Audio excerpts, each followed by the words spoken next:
The women notice Julia's presence and confront her. When she introduces herself, they ask who the man she came with is. Julia is surprised because she had come alone. But the women sense someone standing right behind her. Julia sees someone walk out. She chases the person and reaches a small dark room. The person is right in front of her, but she cannot see him due to the darkness. He flashes his camera, which distracts Julia, and he escapes. Her eyesight goes weak. The movie starts when we see a blind woman named Sarah talking to an invisible presence. The presence has been tormenting her for days. It plays songs and follows her around the house. Sarah cannot take more of this, so she goes to the basement to hang herself. Just then, she feels a presence near her. She changes her mind, but before she can remove the noose, someone kicks the tool away. A person from a corner clicks a picture of her hanging to death. A set of hospital tools lies on a table nearby. Sarah's twin sister, Julia, lives miles away from her. As Sarah hangs to death, Julia collapses. She senses something wrong and decides to visit Sarah. Julia and her husband, Isaac, come looking for Sarah and find her dead in the basement. Sarah and Julia both have the same kind of disease that made their vision progressively worse, eventually making them blind, but Sarah's vision had gotten bad before Julia's. At home, the police officer suggests declaring it a case of suicide. He suspects Sarah got depressed with her blindness, so she committed suicide. However, Julia insists it is not, as Sarah was waiting for a donor to get her vision back. She believes this is not a case of suicide, but that of murder. He then informs her of a blind lady named Soledad, who Sarah used to talk to. Julia visits Soledad, and gets to know about a place named Bauman Center, a place for handicapped people. She tells her that Sarah had made new friends there. Julia visits the place. When she goes there, she hears a group of blind women gossiping about Sarah. Sarah had a boyfriend who she went with to a hotel in Bella Vista. The women notice Julia's presence and confront her. When she introduces herself, they ask who the man she came with is. Julia is surprised because she had come alone. But the women sense someone standing right behind her. Julia sees someone walk out. She chases the person and reaches a small dark room. The person is right in front of her, but she cannot see him due to the darkness. He flashes his camera, which distracts Julia, and he escapes. Her eyesight goes weak. Isaac wants her to go back home, because any more stress will cause Julia to lose her vision, but she convinces him to go to Bella Vista for a holiday. In reality, she wants to find out Sarah's boyfriend whom the blind women had been talking about. As they arrive in Bella Vista, she chooses the hotel in which Sarah stayed with her boyfriend. In the hotel, she cannot find any record of Sarah's boyfriend. Later at lunch, a waitress tells her that her twin, Sarah, already had her eye operation. So she is confused as to why Sarah committed suicide if she already had the operation. Then, Isaac reveals that Sarah's doctor told him that her eye operation was not successful. According to him, this is the reason Sarah committed suicide. As Julia is about to leave the hotel, a janitor named Crespillo says that he found something in Sarah's hotel room. He guides her to Sarah's room and gives her a key that belonged to Sarah. Crespillo also tells her to be careful of the man in the dark. Just then, Julia senses someone behind her. The person runs away before she can catch him. Julia and Isaac then go to get surveillance camera footage to identify the person Sarah was with. Isaac goes in to get the footage, but never comes back. When Julia goes in to check, Isaac is not there. All the footages are gone too.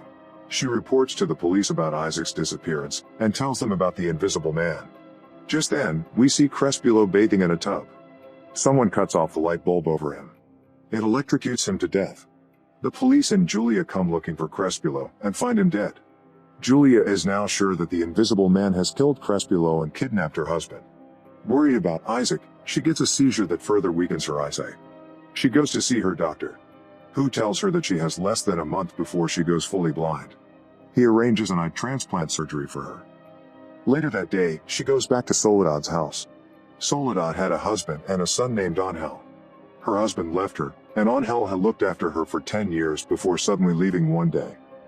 Shortly, the police find Isaac's last location to be a motel. They also find his wedding ring in the room he stayed in. As the inspector and Julia are in the motel talking, another officer comes, saying that someone is at Julia's home. The two of them return back. Inspector goes to check into a room, when Julia hears a noise from the basement. She goes down to check, but because of her eyesight and the room's darkness, she doesn't see anything. She feels around the room and suddenly touches a man. Scared, she starts to yell for help. The inspector comes down and tries to calm her. Suddenly, the lights come back. Isaac's body hangs from the ceiling. He has committed suicide. But even when the lights are on, Julia can't see. She has gone fully blind. The following day at the hospital, the inspector tells Julia about Isaac's suicide letter. He had an affair with Sarah for 6 months before her death. He killed himself because he couldn't lie to Julia anymore. A few days later, Julia goes through a surgery. She has to live with a bandage around her eyes for a week. Only after that will we know if the surgery has been successful. During this time, she will stay under supervision in her twin's house. The hospital provides Julia with a caretaker named Ivan to help her around the house. He gives her a device to hang around her neck so that she can call him anytime she wants. That night, Julia gets a nightmare about Isaac and Sarah trying to get her bandage off. She wakes up terrified. Then she hears footsteps from outside. She calls Ivan through the device. He tells her to get out of the house. She escapes. Just then, someone takes the key Crespilo had given her. The police come in the following day, but they do not find any evidence of invasion. Ivan lovingly changes Julia's bandage. For the next few days, he takes great care of her, changing her bandages, cooking for her, listening to music with her, and whatnot. But throughout all those times, we never get to see Ivan's face. On the third day, Julia asks him to stay for drinks. They have a conversation about Isaac, after which she kisses him. That night, Julia is woken up by a nightmare. As she reaches for her wedding ring on the side table, we see a set of hospital tools similar to one from the night of Sarah's death. Someone from behind her tries to inject her with a drug. This wakes her up, and she finally touches the man. Terrified, she runs out of the house to her neighbor, Blasco's home. His daughter Leah is home too. He lets her inside but starts to harass Julia. Shortly, she is surprised to find Sarah's key in his house. She takes it with her. She escapes from his house and hides in a corner calling Ivan for help. Finally, Ivan comes to save her. She is too scared to go into her own house, so he takes her to his. There she tells him that she found Sarah's key at Mr. Blasco's home. She suspects that Blasco is the invisible man. Ivan leaves for some time when Leah approaches Julia. She has followed them here and snuck into the house through the windows. Leah tells Julia that she was the one who stole the key from her house and that she knows who killed Sarah and Isaac. It is the invisible man, Ivan himself. Leah reveals that she used to be close to Sarah and knows a lot about the invisible man. Julia doesn't believe it, but Leah insists that the key unlocks one of the locks in Ivan's house. Ivan has been drugging Julia to make her go blind, as he did with Sarah. Leah tells Julia to go to the bathroom and stay there until Leah finds a way to escape. When Ivan comes back, she asks him to take her to the bathroom. She then opens her bandage, 4 days before the schedule. Luckily, the operation is successful, and she is happy to have gained her vision back. She quickly goes outside and enters one of the rooms. She is shocked to see many pictures of Sarah and herself on the wall. Julia leaves the room to look for Leah, but sees her body stabbed to the wall. Ivan had killed her too. Terrified, she sits down in the corner crying. Just then, Ivan comes into the room. We see his face for the first time. It is splattered with Leah's blood. Julia poses as though the surgery was unsuccessful, and pretends that she is still blind. Ivan expresses his love for her. Now she is in the kitchen with him. She sees him drugging her cup of tea. Julia then replaces her cup of tea with his. Ivan doesn't notice, but he gets suspicious. He takes her to the freezer and asks her to open it. Inside it is the dead body of real Ivan. Julia gasps, giving away that she can actually see. The imposter Ivan calls her a liar. He then takes her to Sarah's house, but Julia manages to run away from him into Soledad's house. There she asks her to call the police, but Ivan comes in before she can. He calls Soledad mom, revealing that he is actually her son, Angel. Julia pleads with Soledad to call the police, but Angel convinces her that he is not a killer. Then Soledad hits Julia on her head with the phone. Angel realizes that his mother can see.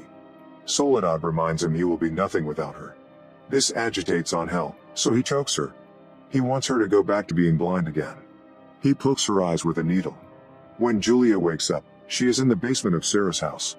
Angel sits in front of her. He has packed all her clothes and plans to take her away to live with him. As he starts to kiss her, Julia takes a knife and stabs him on his legs.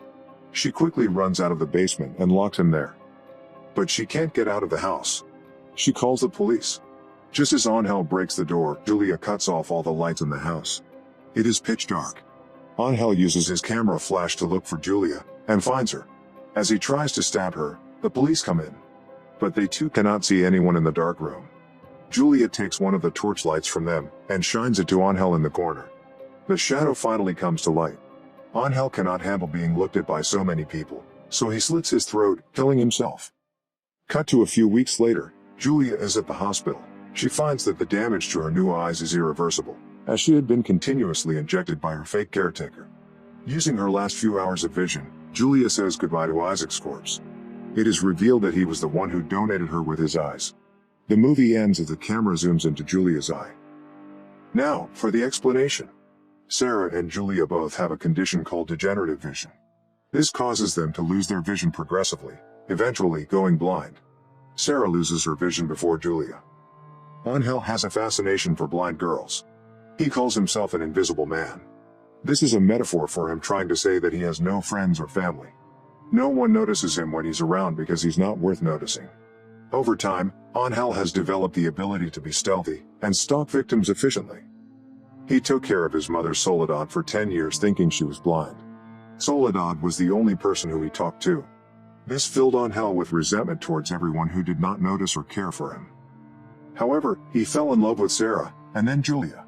According to him, only blind girls could feel his presence. Sarah tells her other blind friends at a center for the blind that she's been dating someone. This person is Angel. Once she has her eyes operated, she goes with Angel to a hotel in Bella Vista for a week. At this point she has her eyes bandaged. We are not told what circumstances she meets with Angel. Perhaps he was posing as her caretaker, and his empathy was winning Sarah over. Angel doesn't want Sarah getting her eyesight back. He ensures that he sneaks up on Sarah in the nights and injects her eyes with chemicals that destroy the optic nerve. The doctor declares that the operation has failed. Sarah gets to know that someone is following her. She could feel his presence and resented him. So, he killed her. When Julia came looking for Sarah, Angel saw it as another opportunity at love. But Julia had her husband always by her side. Hence, Angel killed him as well. However, the neighbor girl, Leah, helped Julia find out about Angel's real intentions before he could blind Julia fully. At the end, finally, Julia makes him visible to everyone. He had always been a lonely man. So, when the police officers had their eyes on him, he could not handle it, killing himself at the end.